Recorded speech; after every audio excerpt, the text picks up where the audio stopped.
पूर्णिमा और अमावस्या के दिन उपवास का देख लो। अगर ऐसा लगे तो ठीक है, नहीं तो थोड़ा प्रसाद पाके। गृहस्थ में अगर पूर्णिमा अमावस्या के दिन किसी तीर्थ धाम या कहीं भी जाए तो किसी का भी दिया हुआ कुछ ना खाए, क्योंकि उस दिन का प्रतिग्रह बहुत बड़ा प्रतिग्रह माना जाता है। ये जो हलवा पूड़ी बिकता है ना, वो खाते हुए रास्ते में चलते हुए मना है। अगर वास्तविक पुण्य कमाने तीर्थ यात्रा या धर्म क्षेत्रों में जाते हैं गृहस्थी में। दास को ये जब दत्तात्रेय जी की वाणी से पता चला तो जीवन भर के लिए नियम ले लिया कि पूर्णिमा और अमावस्या को भोजन ही नहीं करना। तो मुझे ये लगता है कि उपासक को भजन के लिए अनिवार्य है ऐसा करना।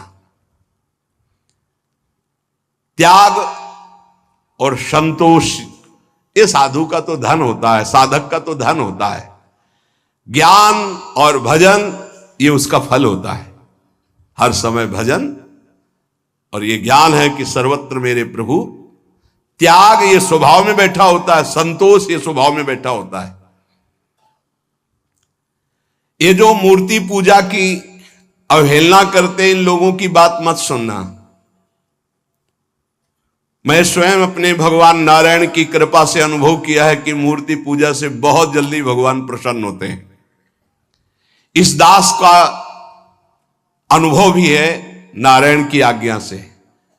सेवा करते समय मन बहुत जल्दी इष्ट में आसक्त हो जाता है। अन्य समय भागेगा लेकिन सेवा में आसक्त हो जाएगा, क्योंकि मन की एकाग्रता सेव्य घसीट लेते हैं। इसको खिलवाड़ न समझे जो प्रभु की सेवा हो रही है। दास को जब नारायण ने आदेश किया तो इसमें बहुत सुख मिला। भक्ति ईश्वर प्राप्ति में समर्थ है, पर यह ज्ञान अत्यंत आवश्यक होना चाहिए। जब सर्वत्र भगवान है तो मूर्ति में भगवान क्यों नहीं? ये जो लोग खंडन मंडन करते हैं यह अधूरा ज्ञान है। मेरे ख्याल से अधूरे ज्ञान से परमार्थ में काम नहीं चलता है। जैसे एक टांग से चलना बड़ा कठिन होता है, ऐसे ही कि वो निराकार है इतना ही मान लेने से नहीं होगा। जैसे दो टांगों से आराम से चला जाता है तो वो निराकार भी है, वो साकार भी है। वो साकार भी है और निराकार है, दोनों की उपासना हम करते हैं। जैसे साकार रूप में ये कर रहे, निराकार रूप में सब अंतर्यामी रूप में भगवान सबके हृदय में विराजमान है। काम क्रोध लोभ मोह के दमन का साधन जो गृहस्थी में समझते हैं कि बड़ा कठिन है, ऐसा ना समझें। गृहस्थी में इन साधनों का तुम नियम लीजिए, भगवान तुम्हें सामर्थ्य देंगे कि तुम संयमी बन जाओगे, तुम सहनशील बन जाओगे, काम क्रोध लोभ मोह पर विजय प्राप्त कर लोगे। पर जो विरक्त जन है उनको तो कोई भी गुंजाइश इस विषय में नहीं है। इसलिए जिससे यहां का कड़ा शासन है कि आप परिवार से संभाषण नहीं कर सकते बिना आज्ञा के, वो भी आज्ञा होगी तो आप कुछ क्षण बैठिए यहां राधा के कुंज में बैठकर ही बात। उसका मतलब कोई वैर नहीं है, आपके राग के नाश की बात है। आपका राग नष्ट हो जाए, खत्म खेल। गुरु की कृपा से ही सब साधन की जानकारी होती, सब साधन चलने का उत्साह होता और सब साधन की पूर्णता भी होती। सदा अंतर में गुरुदेव भगवान बैठ करके साधन की प्रेरणा करते हैं, कराते हैं और सफलता प्राप्त कराते हैं। इसीलिए कहा कि व्यक्ति कभी गुरु नहीं हो सकता और गुरु कभी व्यक्ति नहीं हो सकता। वैसे मेरा हृदय तो बहुत कठोर है, नारायण स्वामी जी कहते हैं, पर पता नहीं कैसे रिझाए माखन चोर की आकर के मेरे हृदय को माखन बना दिया। भगवत कृपा से, गुरुदेव नारायण की कृपा से, दयालु श्री कृष्ण के चरणारविंद में चित्तवृत्ति अर्पित हो चुकी है। मन को वश में करने पर जो सुख मिलता है वो ब्रह्मा को भी सुख नहीं है। अब आप सोच लीजिए, मन के अधीन होने पर दुर्गति तो सब देख रहे हैं, लेकिन मन को वश में करने पर जो सुख है वो परमेष्ठी पद ब्रह्मा में भी नहीं है। इसीलिए भक्त कहता है न पारमेष्ठ्यम न महेंद्र धिष्णम, नहीं चाहिए देवराज इंद्र का पद या ब्रह्मा का पद, ऐसा सुख स्वयं मिल गया क्योंकि मन अधीन हो गया। इसलिए इस दास ने स्वामी नारायण की कृपा से इस मन को अधीन किया। नेत्रों से जलधारा बहने लगी और हर समय नारायण की छवि नेत्रों में बस गई और जिह्वा ने प्रबल रूप धारण कर लिया, नारायण नारायण नारायण नारायण। अभी जिह्वा प्रबल रूप, समोसा चटनी ये वो कैसे नाम मीठा लगे, राधा नाम सुधा रसम, पानी आया मुंह में? नहीं। राधा नाम सुधा रसम, पानी आया मुंह में? नहीं आया।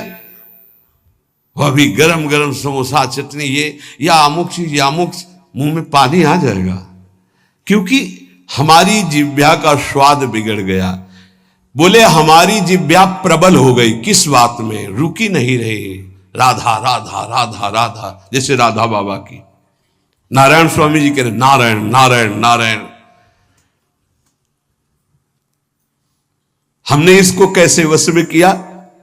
बाजार में जाता, मिठाई की दुकान के सामने खड़े होता और जो सब चीज दिखाता और फिर कहता नारायण नारायण नारायण, कुछ नहीं मिलेगा। चलो फल की दुकान में जाता, जगह जगह इसको हर चीज दिखाया, कुछ नहीं दिया, ये हमको जलाया और हम नारायण नारायण के द्वारा इसको शांत किया।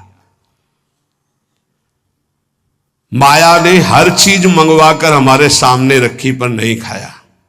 ध्यान दीजिए, महापुरुष अपने इसको लिखने के पहले उन्होंने लिखा है कि मैं कोई लेखक नहीं हूं, मैं उन साधकों के लिए जो भगवत साक्षात्कार करना चाहते हैं उनके लिए रात्रि में अपने प्रिय नारायण का भजन रोक करके कुछ बातें लिख रहा हूं। अगर इनको स्वीकार करोगे तो आपका भी अजपा जाप चलने लगेगा, आप भी भगवत साक्षात्कार कर लेंगे।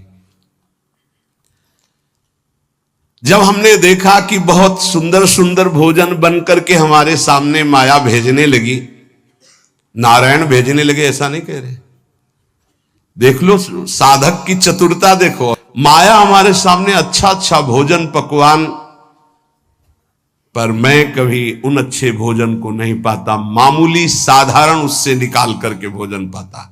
जितने सिद्ध हुए हैं उनकी रहनी यही है।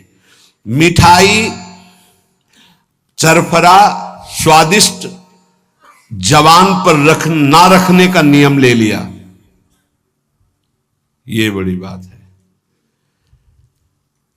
अभी कुछ समय पहले एक महापुरुष पधारे, उन्होंने पहले आजीवन मिठाई छोड़ दी, कोई मीठा, फिर नमक छोड़ दिया, फिर भगवदाकार वृत्ति में शरीर भी छोड़ दिया। क्या महापुरुषों ने पाया है कि हम प्राण और शरीरों को इस सब कुछ समझते। पहले ही बता दिया था 3 दिन पहले कि अमुक समय में शरीर छूटेगा, और हंसते खेलते सबके सामने शरीर समाधिस्थ होकर छोड़ दिया। मिठाई स्वादिष्ट चरफरा चाहते अजपा जाप, लेकिन गुलाब जामुन पा करके, बढ़िया बढ़िया पदार्थ पा करके, भाई इनका प्रभाव है, ये भजन में नहीं लगने देंगे, देख लेना, भजन में नहीं लगने देंगे। और अभी 10 दिन केवल हमें समय दो आप, फिर हम आपको देखेंगे कि आप कितना भरपेट भोजन पाते हैं। किसी भी मिठाई में चीनी नहीं पड़ेगी और किसी भी दाल या कढ़ी में नमक नहीं पड़ेगा, मिलेगा सब कुछ। खीर भी मिलेगी, गुलाब जामुन भी मिलेगा, पर चीनी नहीं होगी। दाल भी होगी, सब्जी होगी, कढ़ी होगी, पर नमक नहीं होगा, चलेगा। 10 दिन बाद आप देखो अगर पेट न पचकने लगे तो स्वाद ही नहीं मिलेगा। ये क्या हो रहा है? ये जवान को संभालना है अजपा जाप के लिए। वो गोस्वामी तुलसीदास जी ने भी कहा है, अगर लोन बिना सब्जी और ऐसे सीठा भोजन तो बहुत जल्दी नाम सिद्ध हो जाए। तो हम कह रहे चलो ऐसा नहीं सही, तो पर सात्विक और थोड़ा पाना सीखो। देखो माया की व्यवस्था में कमी नहीं रहेगी, व्यवस्था तो बहुत जोर की होती रहेगी, आप चिंता ना करें। खाते खाते मर जाएंगे, भोजन कम नहीं होगा, ये सृष्टि का क्रम है। आप अपने अगर जिह्वा को आपने विविध प्रकार का स्वाद दिया, तो इस दास ने जो अनुभव किया कि नाम जप नहीं चल पाएगा निरंतर।